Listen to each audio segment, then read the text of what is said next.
For the first time in 30 years, the Dallas Cowboys are victorious on the road in the NFL playoffs. 31-14, the final score. The Cowboys welcome in to the first word presented by Dr. Pepper. Nate Newton, Isiah Stanback, I'm Kyle Youmans. Glad you're with us. We're live from the Star in Frisco. And gentlemen, what else can you say about the Cowboys? All three phases, maybe two of the three. Brett Maher had some struggles kicking the football, but for the most part, it was a complete team win for the Dallas Cowboys. Got out early, at one point led 31-6 against the Cowboys, and Nate, they got the job done.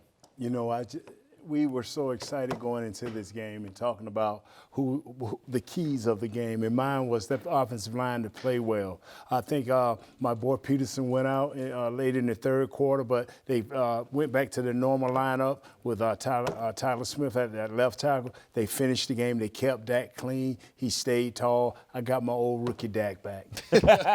You definitely got your rookie Dak back. This dude had to show up and play a heck of a game, and he did exactly that. This guy came out, had 4 touchdowns throwing, 0 turnovers. Did you hear the last stat? 0 turnovers. When you have that Dak, and he was seeing everything. He was seeing the defense. He was seeing the fronts. He was seeing the blitzes, and he was making the right decisions. That was the biggest thing that I wanted to see from him after this last half of the season where he struggled over the last 7 games, having at least 1 interception. He made the right decisions, and he made them based off of what he was seeing, trusted his eyes, did a great job. And then defensively, they found a way to get some pressure on Tom Brady. And because of that, he had happy feet, a lot of incompletions. Those guys did a great job today. Let's start on the offensive side of the football, and it starts with Dak Prescott. 25 of 33 passing, 305 yards, and he had 5 total touchdowns, 4 through the air. He becomes the 3rd quarterback in franchise history to throw for 4 touchdowns in a playoff game. Roger Staubach and Troy Aikman were the other 2 to do it. Nate, what made Dak successful today? Just playing with instincts. And like Isiah said, he saw the field. And Isiah would call something, he would throw, it's in the flats, it's down the middle, it's over the top. And then when he moved around just enough to find Dalton Schultz. Dalton Schultz had a super nice day. Great job by Dak just being what I say, free? Is free the word? I mean, he didn't play tense. After the first couple of 3 series, it seemed like he loosened up. He just played free.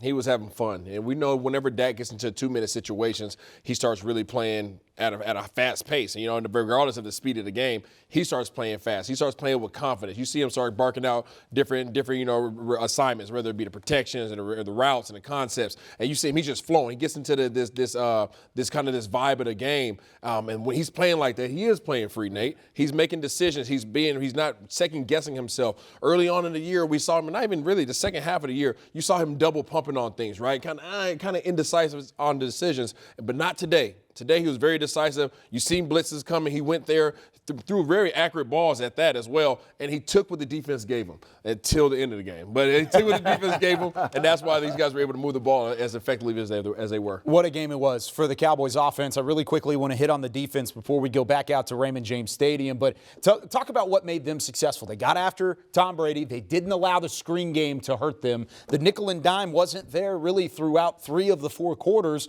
And then finally, whenever Tampa Bay found some offensive rhythm, it was too late. Well, we talked about it earlier in the week with some of our other shows, right? We kind of broke it down in terms of what they could not allow Tom Brady and this Tampa Bay Buccaneers offense to do, and that was to have space. Our defensive backs walked up and created pressure at the line of scrimmage. You talk about Israel Mukuamu giving move from the safety position over to the quarterback position and showed up in a major way today. Trayvon Diggs showed up in a major way. These guys made it hard for these guys to get off the ball, and then by doing that, you throw off their timing. You don't allow Tom Brady to sit back there and just throw the ball on easy out routes all day long. The defensive line was able to be effective. That combination right there worked out for them. You know, it just seemed like they were miscued a lot. I'm talking about the Tampa Bay offense. Mike Evans and these guys couldn't find their rhythm with Tom. And as the game went on, it got worse and worse, like I said, until the end. We got to learn how to close out. But you know what? This is a big victory, and these guys handle their business. The last time they won a road playoff game, Nate Newton was suiting up for the Dallas Cowboys. Yeah, I think my son was probably about 4 years old. Yeah. My oldest boy, yeah. About 6 months ago, something? How about that? Don't do that. Don't do that. Lord, Jesus, I'm married. It was a phenomenal game for the Cowboys on the road at Raymond James Stadium in Tampa, Florida. Let's go check in with Nick Eatman and Patrick No C. Walker following the 31-14 win. What's up, guys? Raymond James Stadium here. This is Patrick No C. Jesse Walker. I'm Nick Eatman. This is the first time in 30 years the Cowboys have won a road playoff game. And they beat them down. They beat them down pretty good. What do you think, Pat? Oh, it was absolute humiliation at the hands of Dak Prescott and the Dallas Cowboys. Defensively, they came to play. Micah and that defense was cooking. Dak Prescott, talk about resiliency. Masterful bounce-back game for Dak Prescott. Without a doubt. I thought Dak was the key. Running the ball. To me, he looked like old Dak again. Running, diving, making plays. And when that happens, he just loosens everything up.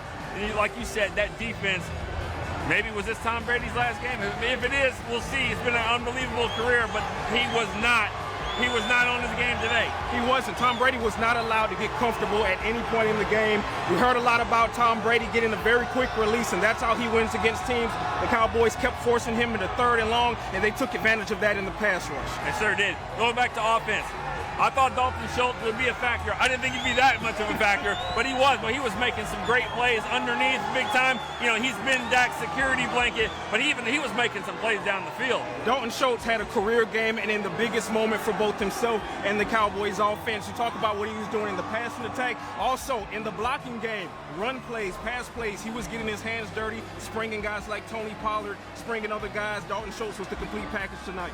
All right, with all the good stuff, there's always a little negative here. Let's start with the kicker. We haven't seen Brett Maher miss extra points like that until last week, and then he misses 4 more. Are you concerned at all? I mean, you have to be somewhat concerned, but he did make this last one.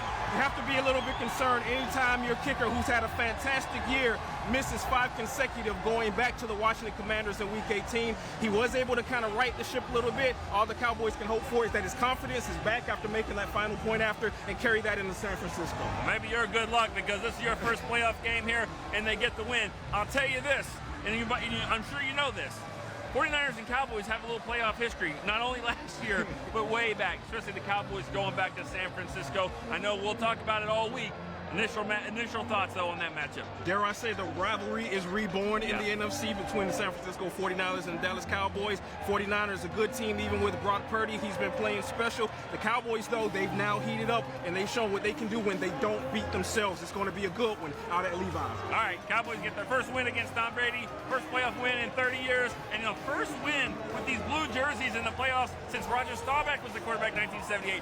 They didn't care about any of that stuff. They beat the Buccaneers handily in this game. They're moving on in the playoffs in the next round. We'll see you next time on DallasCowboys.com.